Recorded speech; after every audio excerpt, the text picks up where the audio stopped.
Welcome to Nature Walk, the podcast where we delve into the wonders of the natural world. I'm your host, David, and I'm thrilled to share with you a heartwarming tale from the world of birds. Today, we're going to talk about Jackie and Shadow, a pair of bald eagles who have been captivating the hearts of millions with their live-streamed nesting adventures in Southern California. As we join the story, Jackie and Shadow's two chicks, Sandy and Luna, are approximately 6 weeks old and growing rapidly. The eagle parents have been doing a fantastic job of caring for them, and it's fascinating to watch the chicks develop their essential skills. One of the most intriguing behaviors observed recently is the chicks stomping around the nest. Now, you might think this is just playful behavior, but in reality, it's an instinctual action that will help them become skilled hunters in the future. As bald eagles, Sandy and Luna are raptors, or birds of prey, and learning to pin down their prey is crucial for their long-term survival. By stomping around the nest, they're not only finding their center of gravity as their legs grow longer and stronger, but also developing the necessary reflexes to catch their future meals. And although it's amusing to see them occasionally stomp on each other's toes, this behavior is a vital part of their growth. The chicks are also beginning to develop their wing muscles, flapping and stretching their tiny wings in preparation for their first flights. However, don't expect them to take to the skies just yet. Fledging typically occurs between 10 to 14 weeks of age. As we watch Sandy and Luna grow, it's essential to remember that they face numerous challenges, from other birds of prey to inclement weather and even human activities like development. That's why conservation efforts are crucial to protect these magnificent creatures and their habitats. If you're interested in supporting the protection of Jackie and Shadow's foraging area, you can learn more at savemooncamp.org. For now, let's take a moment to appreciate the remarkable journey of these two bald eagle chicks and their devoted parents. The story of Jackie, Shadow, Sandy, and Luna is a testament to the resilience and beauty of nature, reminding us of the importance of preserving our planet's precious wildlife. We'll be right back with more fascinating stories from the natural world on Nature Walk. Welcome back to Nature Walk, where we're exploring the fascinating world of wildlife and the natural environment. As we continue our journey today, we find ourselves in the midst of a scorching heat wave that's gripping many parts of the globe. The effects of rising temperatures are being felt not just by humans, but also by the incredible diversity of animals that inhabit our planet.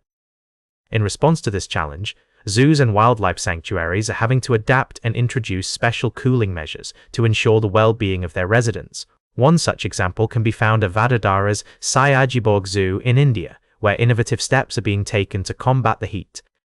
The zoo has implemented a comprehensive plan to keep both its animals and visitors cool during this sweltering period.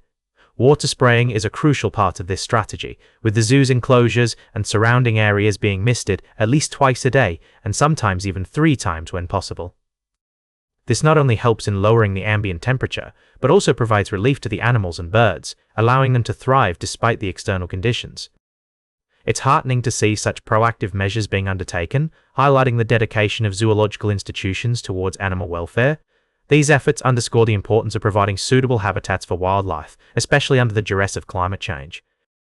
As we observe these initiatives, we're reminded of our own role in mitigating the impacts of global warming and ensuring that our planet remains a hospitable home for all its inhabitants. The story of Sayajibaug Zoo's cooling measures serves as a compelling example of human ingenuity meeting the challenges posed by environmental changes. It inspires us to consider our broader responsibilities towards conservation and the protection of biodiversity. As we navigate the complexities of our relationship with nature, such stories offer valuable insights into the ways in which we can work together to build a more sustainable future. Welcome back to Nature Walk, as we embark on our final journey of the day, delving into one of the most intriguing puzzles in human evolution. The question that has long fascinated scientists and the general public alike is why almost everyone is right-handed. This phenomenon is particularly striking when considering that no other primate species exhibits such a pronounced population-level preference for using one hand over the other.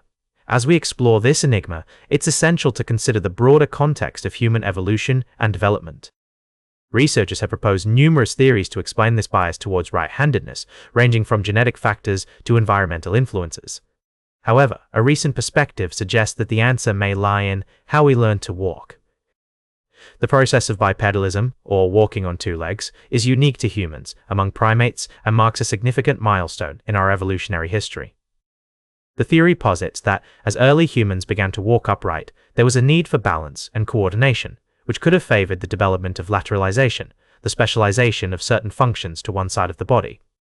In the case of handedness, this specialization might have been influenced by the way our ancestors learned to adapt their movements to maintain equilibrium while walking.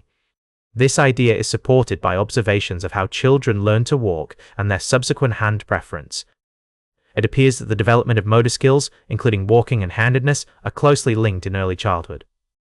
As humans evolved to become more efficient walkers, there might have been a selective pressure favoring individuals who could more easily coordinate their movements, potentially leading to the prevalence of right-handedness we see today.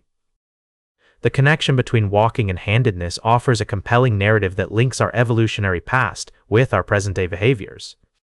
It underscores the complex interplay between genetic predispositions, environmental factors, and the adaptive processes that have shaped human development over time. That's all for today's Nature Walk. Remember to like, share, and subscribe, and until next time, keep exploring your natural world.